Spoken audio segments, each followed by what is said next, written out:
This is my 1997 3000 GT SL. And if you need to do the job of removing the famous rear motor mount, I'm going to say right at the start, you need a set of wobble extensions. They're like 15 bucks at Harbor Freight, and unless you maybe have like an indexable ratchet and then you get creative with some U-joint sockets, they're compulsory to finishing this job.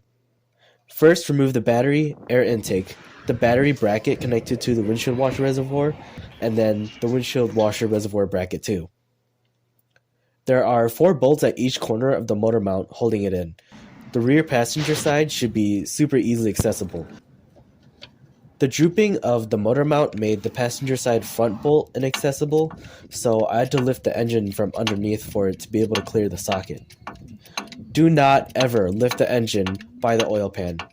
You might have some good luck on other cars, but the oil pickups on these Mitsubishi 6G72 engines are known to sit only millimeters from the bottom of the oil pan.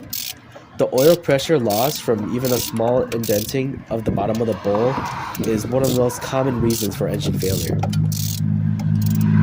The driver's side rear bolt should be also easily accessible from the top of the engine bay using a bunch of extensions. If you're short like me, you might have to climb inside the engine bay like this to be able to access those back bolts. And now you're at the famous last bolt of the rear motor mount that is right there. Even with the wobble sockets, the heat shield was just too in the way. There it is. If you have more luck than me, you might be able to find your 3/8 to 1/4 drive adapters, so you could have used the smaller wobble extensions to avoid this step.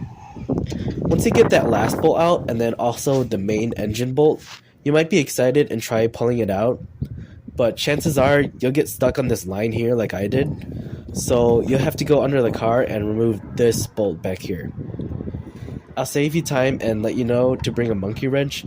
Nothing else is going to fit in there. That'll allow you to push the line out of the way. Then after some wrestling and wrangling of whatever lines and hoses running throughout the engine bay, you just pulled out your rear motor mount out of your 3000 GT. Let's go. Just kidding. You just watched me pull my rear motor mount out of my 3000 GT. Now it's your turn.